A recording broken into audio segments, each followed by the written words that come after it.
नमस्कार, न्यूज 21 देख रहे हैं आप और मैं हूं आपके साथ अखिल। हमारे राजस्थान बुलेटिन में आपका स्वागत है। सबसे पहले बात करेंगे धौलपुर की। धौलपुर जिले में पिछले 15 दिनों से मौसम का मिजाज बिगड़ा हुआ है। शनिवार रात हुई रुक रुक कर बारिश ने जहां सर्दी के सितम को और तीखा कर दिया है, वहीं किसानों के माथे पर चिंता की लकीरें गहरी कर दी है। कड़ाके की ठंड और नमी के कारण अब रबी की फसलों में नुकसान की आशंका बढ़ गई है। शुरुआत में हुई मावठ को किसान गेहूं और सरसों के लिए अमृत मान रहे थे, लेकिन अब लगातार हो रही बारिश और बर्फीली हवाओं ने हालात बदल दिए हैं। किसानों का कहना है कि पकने की कगार पर खड़ी सरसों की फसल गिरने लगी है और दोनों दानों की गुणवत्ता खराब हो रही है। वहीं आलू की फसल में सड़न और रोगों का खतरा मंडराने लगा है। धौलपुर से संजय कसाना की रिपोर्ट।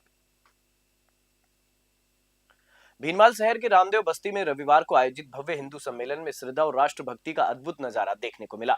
हिंदू सम्मेलन आयोजन समिति द्वारा आयोजित इस कार्यक्रम का मुख्य उद्देश्य सनातन संस्कृति का संरक्षण और सामाजिक समरसता को बढ़ावा देना रहा। सम्मेलन का आगाज रामदेव जी मंदिर से निकली भव्य कलश यात्रा के साथ हुआ, जहां मातृशक्ति ने पारंपरिक वेशभूषा में सहभागिता की। नगरवासियों ने जगह जगह पुष्प वर्षा कर यात्रा का स्वागत किया। कार्यक्रम में संत स्वामी दिव्य स्वरूप मोहन महाराज एवं पारस महाराज के सानिध्य में द्वीप प्रज्वलन कर सांस्कृतिक संध्या की शुरुआत की गई। भीनमाल से भरत सोनी की रिपोर्ट। नशा मुक्ति, नैतिकता और सद्भावना के वैश्विक संदेश वाहक जैन श्वेतांबर तेरापंथ धर्म संघ के 11वें आचार्य श्री महाश्रमण का सोमवार को डीडवाना की पावन धरा पर भव्य मंगल प्रवेश हुआ। कोलिया गांव से विहार कर जब आचार्य श्री डीडवाना पहुंचे तो पूरा शहर उनके स्वागत में उमड़ पड़ा। कलेक्ट्रेट से लेकर अग्रवाल भवन तक का मार्ग श्रद्धा और उत्साह के सैलाब से सरोबार नजर आया। डीडवाना में आपसी भाईचारे का एक बेहद खूबसूरत दृश्य तब देखने को मिला जब चीफ शहर काजी रेहान उस्मानी के नेतृत्व में मुस्लिम समाज ने आचार्य श्री का भव्य अभिनंदन किया। यह नजारा सामाजिक समरसता और गंगा जमुनी तहजीब का जीवंत उदाहरण बन गया। डीडवाना में मंगल प्रवेश और प्रवचनों के बाद आचार्य श्री यहां से लाडनू की ओर प्रस्थान करेंगे। वे 6 फरवरी को लाडनू पहुंचेंगे, जहां आगामी 13 महीनों तक उनका प्रवास रहेगा। इस लंबे प्रवास को लेकर श्रद्धालुओं और जैन समाज में भारी उत्साह देखा जा रहा है। डीडवाना से गुलाम नबी आजाद की खास रिपोर्ट। देखिए, सबसे पहले तो मैं कहना चाहूँगा आज डीडवाना के लिए बहुत ही शुभ और बहुत ही हम सब डीडवाना वासियों के लिए सौभाग्यशाली दिन है कि आज गुरुदेव का 4 साल 19 दिन बाद लगभग 1480 दिन बाद पुनरागमन हुआ है। हमारे गुरुदेव नशा मुक्ति, सद्भावना, मैत्री, नैतिकता का संदेश लोगों तक पहुंचाते हैं और अभी तक हमारे गुरुदेव लगभग 63,000 किलोमीटर 3 देशों में और लगभग 27-28 राज्यों में 62,000 किलोमीटर का पैदल विहार कर चुके हैं। और ये जो मैंने आपको कहा नशा मुक्ति, नैतिकता, सद्भावना और मैत्री का संदेश आम जनता तक फैलाते हैं, ताकि लोगों का जो जीवन जीने का जरिया है वो थोड़ा उसका वो उच्चतर हो और देश में समाज में जो अभी हमको विसंगतियां दिख रही है उससे हमको मुक्ति मिल सके। और अभी तक लगभग आचार्य जी महाश्रमण जी आज डीडवाना पहुंचे। डीडवाना पहुंचने पर सर्व समाज और मुस्लिम समाज ने भी बढ़ चढ़कर उनका अभिनंदन किया। आचार्य जी अहिंसा, सद्भावना, समानता और नशा मुक्ति को लेकर के अपना सफ़र शुरू किया है। सद्भावना देश में इस चीज़ की बहुत ज़्यादा ज़रूरत है और समानता और मेन जो चीज़ है नशा मुक्ति, जो कि आजकल हमारे देश में बहुत तेज़ी से फैल रहा है, उस पर महाराज जी ने जो शुरू किया सफ़र, मालिक उसको आसान करे। और मैं तमाम लोगों से ये अपील करूँगा कि नशा मुक्ति के लेकर के और जो सद्भावना ये जो अहिंसा है जो महाराज जो चल रहे हैं उस पर सभी लोग पालना करें इसकी।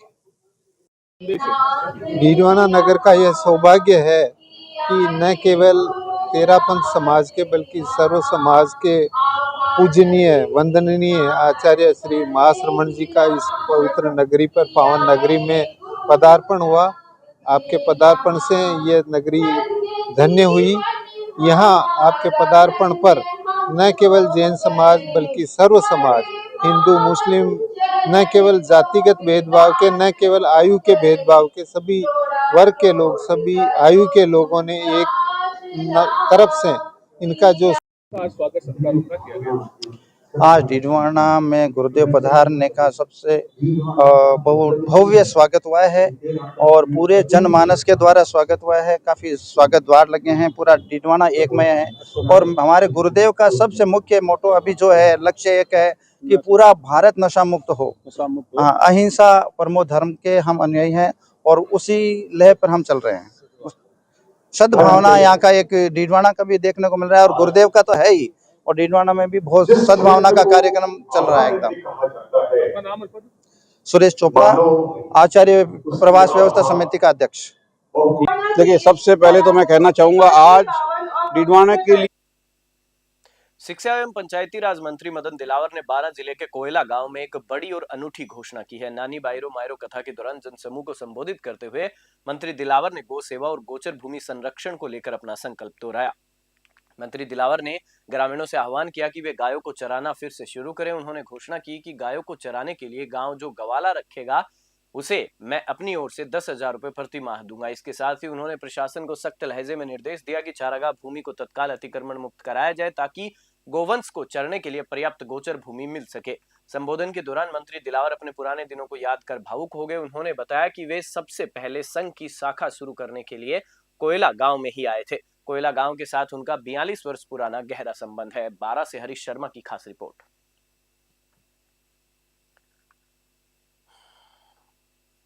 बागोड़ा उपखंड मुख्यालय स्थित राजकीय उच्च माध्यमिक विद्यालय में दिव्यांग सेवा समिति द्वारा दिव्यांग सम्मान एवं सहायता समारोह का भव्य आयोजन किया गया। इस कार्यक्रम का मुख्य उद्देश्य दिव्यांग जनों को संबल प्रदान कर उन्हें समाज की मुख्य धारा से जोड़ना रहा। मुख्य अतिथि विकास अधिकारी अंकित जी नगर और सीबीईओ भगवानाराम की अध्यक्षता में तहसील क्षेत्र के करीब 80 दिव्यांग जनों को उनकी आवश्यकता अनुसार सहायक उपकरण वितरित किए गए। इस दौरान सरपंच प्रतिनिधि मदन सिंह और हनुमानाराम भी विशिष्ट अतिथि के रूप में मौजूद रहे। बागोड़ा से रामाराम सोलंकी की रिपोर्ट। अक्सर फिल्मों और आम चर्चाओं में पुलिस की छवि कठोर और रौबदार दिखाई जाती है, लेकिन डीडवाना के थाना अधिकारी राजेंद्र सिंह कमांडो ने एक ऐसी मिसाल पेश की है जिसने खाकी के प्रति सम्मान और विश्वास को दोगुना कर दिया है। आपको बता दें, सोशल मीडिया पर एक भावुक कर देने वाला वीडियो वायरल हो रहा है जिसमें थाना अधिकारी एक दिव्यांग युवक नदीम को अपने कंधों पर बैठाकर पुलिस थाने का कोना कोना दिखा रहे हैं। ग्राम मारवाड़ बालिया निवासी 30 वर्षीय नदीम जन्म से ही दिव्यांग है। उनके दोनों हाथ और दोनों पैर नहीं है। थाना अधिकारी राजेंद्र सिंह ने बिना झिझक नदीम को अपने कंधे पर उठा लिया। उन्होंने नदीम को इंस्पेक्टर कैप पहनाकर सम्मानित किया। रिकॉर्ड रूम, शस्त्रागार, हवालात, मालखाना और कंट्रोल रूम का भ्रमण कराया। पुलिस की 24 घंटे की कार्यप्रणाली के बारे में विस्तार से समझाया। थाना अधिकारी ने कहा कि नदीम जैसे लोग समाज के लिए मिसाल हैं। शारीरिक चुनौतियों के बावजूद नदीम न केवल शिक्षित है बल्कि आत्मनिर्भर भी है। डीडवाना से गुलाम नबी आजाद की स्पेशल रिपोर्ट। केंद्रीय बजट 2026-27 के प्रावधानों को आमजन तक पहुंचाने के लिए डीग पंचायत समिति सभागार में एक महत्वपूर्ण प्रेस वार्ता आयोजित की गई। इस वार्ता की अध्यक्षता राजस्थान सरकार के गृह, गोपालन एवं पशुपालन राज्य मंत्री जवाहर सिंह बेडम ने की। प्रेस वार्ता में मंत्री बेडम ने बजट को विकसित भारत की आधारशिला बताते हुए इसे गरीब, किसान और युवा महिलाओं के सशक्तिकरण का मार्ग बताया। उन्होंने विशेष रूप से पशुपालन और स्वास्थ्य क्षेत्र में हुए क्रांतिकारी बदलाव पर चर्चा की।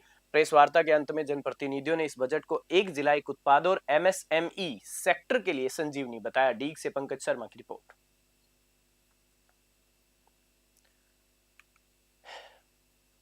देश भर में चल रहे नरेगा का नाम बदलने और आमजन के अधिकार पर कुठाराघात के खिलाफ राजसमंद में भी आवाज उठने लगी है। आज राजसमंद जिला कांग्रेस कमेटी के तत्वावधान में कलेक्ट्री परिसर स्थित जेके गार्डन में धरना आयोजित किया गया। इस कार्यक्रम में जिला कांग्रेस कमेटी के सभी पदाधिकारी, उसके सहयोगी संगठनों के पदाधिकारी, कांग्रेस कार्यकर्ता और नरेगा से जुड़े श्रमिक मौजूद हैं। सभी ने एक स्वर में नरेगा का नाम बदलने को लेकर चल रही सियासत और गरीब मजदूर वर्ग के श्रमिकों के अधिकार समाप्त करने का पुरजोर विरोध किया गया। इस मौके पर वक्ताओं ने भाजपा सरकार पर जमकर इशारा साधते हुए वर्तमान सरकार की योजनाओं को छलावा करार दिया और कांग्रेस की सरकार द्वारा जनता के हितों में बनाए गए कानून का नाम बदलकर उन्हें बंद करने का आरोप लगाया। इससे पूर्व महिलाएं झुंड के रूप में धरना स्थल पर गीत और नारेबाजी करते हुए पहुंची। राजसमंद से ब्यूरो रिपोर्ट।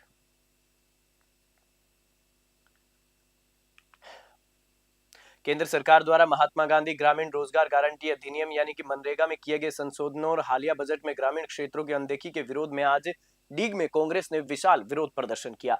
प्रदेश कांग्रेस कमेटी के अध्यक्ष गोविंद सिंह डोटासरा के आह्वान पर आयोजित यह धरना बाबा साहेब भीमराव अंबेडकर मूर्ति स्थल के सामने संपन्न हुआ। धरने का नेतृत्व जिला प्रभारी राजेश चौधरी और जिला अध्यक्ष राजीव सिंह चौधरी ने किया। कांग्रेस कार्यकर्ताओं ने केंद्र सरकार की नीतियों को मजदूर विरोधी बताते हुए जमकर नारेबाजी की। नेताओं ने आर्थिक विश्लेषण का हवाला देते हुए कहा कि बजट की निराशा के कारण ही शेयर बाजार 1550 अंक नीचे गिर गया। डीग से पंकज शर्मा की रिपोर्ट।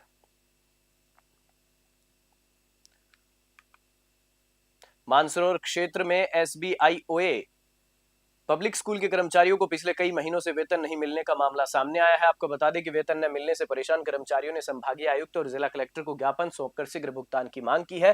कर्मचारियों का कहना है कि स्कूल प्रबंधन द्वारा मई माह से केवल आश्वासन ही दिया जा रहा है, लेकिन अब तक वेतन जारी नहीं किया गया।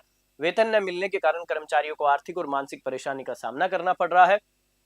कई कर्मचारियों को कुछ माह का आंशिक वेतन मिला है, लेकिन वह भी अपर्याप्त है और बार बार मांगने पर दिया जा रहा है। ज्ञापन में कर्मचारियों ने बताया कि पहले उन्हें एसबीआई बैंक खाते के माध्यम से वेतन मिलता था, लेकिन पिछले करीब 10 महीनों से नियमित वेतन का भुगतान नहीं किया गया है। कर्मचारियों ने कलेक्टर से इस मामले में हस्तक्षेप कर स्कूल प्रबंधन को निर्देश देने और लंबित वेतन का भुगतान कराने की मांग की है। कर्मचारियों का कहना है कि यदि जल्द समाधान नहीं हुआ तो वे आंदोलन के लिए मजबूर होंगे। जयपुर से ब्यूरो रिपोर्ट।